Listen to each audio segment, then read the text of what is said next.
बोलो। मैं CL पाटले,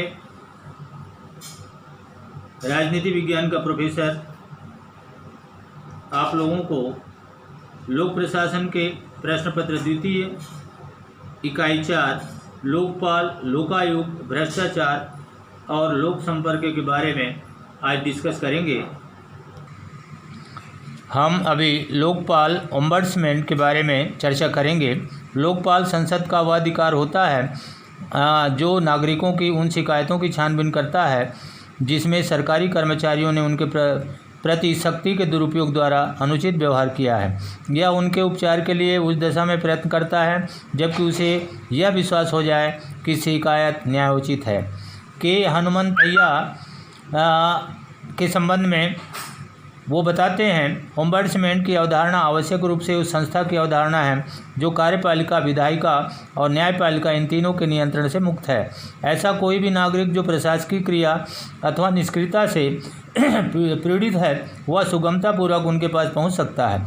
यदि कोई नागरिक ओम्बड्समैन के पास किसी भी शिकायत को लेकर पहुंचता है तो वह उसकी शिकायत की जाँच का पूरा दायित्व अपने ऊपर ले लेता है और इसके लिए व्यक्ति को कुछ भी व्यय नहीं करना होता है और न ही उसे कोई प्रमाण प्रस्तुत करने का दायित्व उठाना पड़ता है। इस दृष्टि से यह उपचार न्यायालयों में उपलब्ध विलंबकारी न्यायिक प्रक्रियाओं की अपेक्षा कहीं अधिक श्रेष्ठ है। इंसाइक्लोपीडिया ऑफ ब्रिटेन का ये कहते हैं, नौकरशाही की शक्तियों के दुरुपयोग के संबंध में नागरिकों द्वारा दी गई शिकायतों की खोज करने हेतु संसद का आयुक्त कहा गया है। इस प्रकार लोकपाल भारतीय शब्दावली संसद का एक अधिकृत एजेंट है जो सरकार और प्रशासकीय अधिकारियों के अर्ध न्यायिक और अन्य प्रशासकीय कार्यों पर चौकसी रखता है। प्रशासकीय अधिकारियों के विरुद्ध कुप्रशासन, प्रशासकीय स्वविवेक का दुरुपयोग, भ्रष्ट आचरण, पक्षपात, भाई भतीजावाद, राजनीतिक प्रभाव आदि के संबंध में नागरिकों द्वारा की गई शिकायतों की जांच करना और पीड़ित पक्ष को समुचित राहत दिलाना इसका मुख्य कार्य है। ओम्बड्समैन का शाब्दिक अर्थ है अभिकर्ता।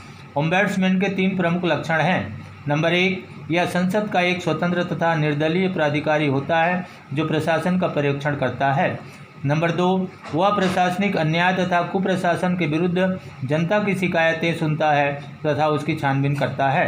नंबर 3, उसे जांच, आलोचना और संसद को रिपोर्ट भेजने का अधिकार होता है परंतु प्रशासकीय कार्यों को उलट देने का अधिकारी नहीं होता।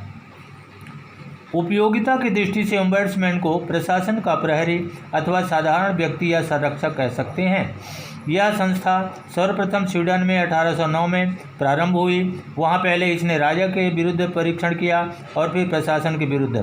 वहाँ यह संस्था कामयाब हुआ और इसे देखकर यूरोप के और अन्य देश जैसे फिनलैंड 1920 में, डेनमार्क 1954, न्यूजीलैंड 1962 और इंग्लैंड ने 1967 में इसे अपनाया।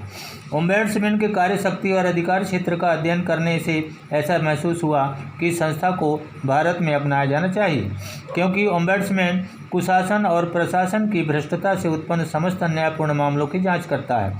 कुशासन के अंतर्गत पक्षपात, विलंब, भ्रष्टता, अनैतिकता, मनमानापन आदि बातें शामिल हैं। भारत में भी इस प्रकार के कुशासन देखने को मिलते हैं।